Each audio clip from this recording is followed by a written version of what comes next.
Alright, what I'm doing for this video, number one, I've used two different color cordages so it'll make it easier for you to see the knots. Second of all, I'm shooting over my shoulder so you can see how these are tied. Now the first knot that we're going to do is what's generally called a square knot or a reef knot. And a square knot is a basic knot that's used in many applications to finish off a lashing or a tie or something. What you do with a square knot is basically go left over right and make a loop in your rope. Then you go right over left and make another loop. You can see that forms a knot that looks very symmetrical, and you'll notice that both of these pieces come up on the same side. That's going to be important in a few minutes when I show you the Thieves knot. The reason, again, this knot, when pulled, you can see I put pressure on that. That ties down on itself, so it keeps it in strongly. But it's also pretty easy to release just by pushing these two ends together. Let me do that again. Left over right. Now a lot of times when I'm getting this knot tied, I actually forget where I'm at. I forget if I went left over right or right over left. So one of the ways to remember it is to see where this back loop is coming off and go on the same side as that loop, because then I'm going to curl back around and be symmetrical. So it's left over right, right over left, and you've got the square knot. Right up here, one of my little friends has come up. That's Nutter, and she came up in the middle of our video, so I got a nut out and gave to her. We carry nuts around with us.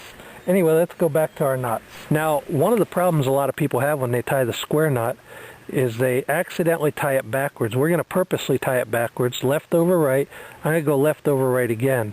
And they come out with something that doesn't look symmetrical. You can see the ends come out the opposite way. They don't lay against the sides of the main rope. One of the problems with this is if you tie this as a tie-off, for example, say in a bowline, this knot will slip apart. Let me do that again and show you, because it's very dangerous if you're using this in any situation where you need the knot to stay tight. These knots just tend to pull right apart, and that's called the granny knot. So make sure when you're tying this, left over right, right over left, you get that symmetrical look. Both ends are coming up and laying alongside the other rope. Now, one more knot, and this is a sneaky little knot. There's another way that you can tie the reef knot. If I make a bite in the rope, that's just a loop. You notice this end is coming down, and I come up through and around the cordage. I just came up through the bite and around and back down through the bite. You'll look at our old familiar reef knot. What I did was I came up and I went away from this small tag end.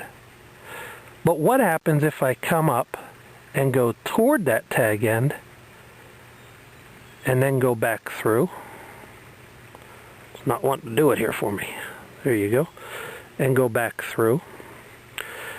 You see our square knot again. Except this is not a square knot.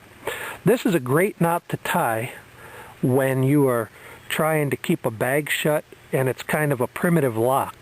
If you'll notice, that tag end is on the top, but this tag end is on the bottom.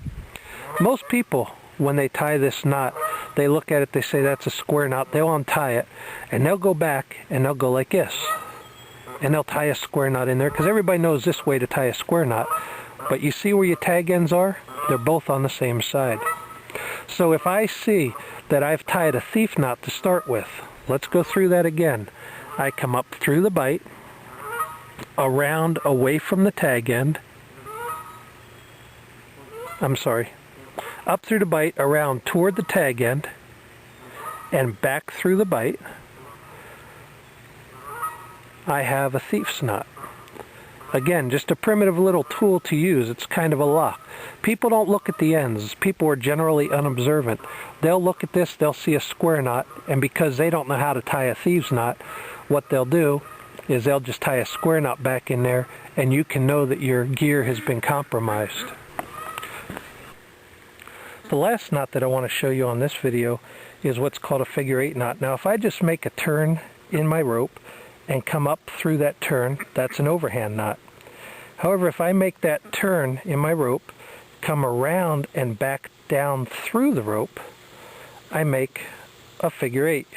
You can see that looks like an 8, thus it gets its name.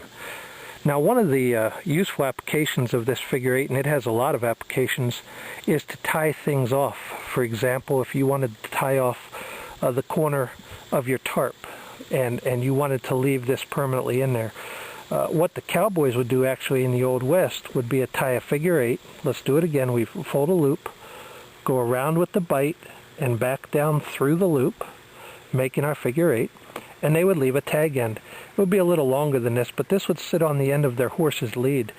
And that would just stay in there. When they went up to the bar to tie off their horse, they would simply put the cordage around the bar and follow the figure 8 back around. Watch as I follow it. Come around, follow the figure 8, and back down through.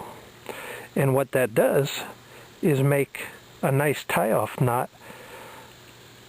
And that tie-off knot again looks just like a figure 8. You can see it in there. So that's a good way to tie something off. If you want something that's quick release, this also is easy because you just pull this loop out and you have it done. So that's the figure 8 knot. Again, another very useful knot. Simply put a loop in the rope, go around the loop and back down. Now make sure when you go through there you don't go back down and through your loop, because that will just come unraveled. Okay, so around and down. Not around and through both. Just around and then down through your bite. You have a figure 8.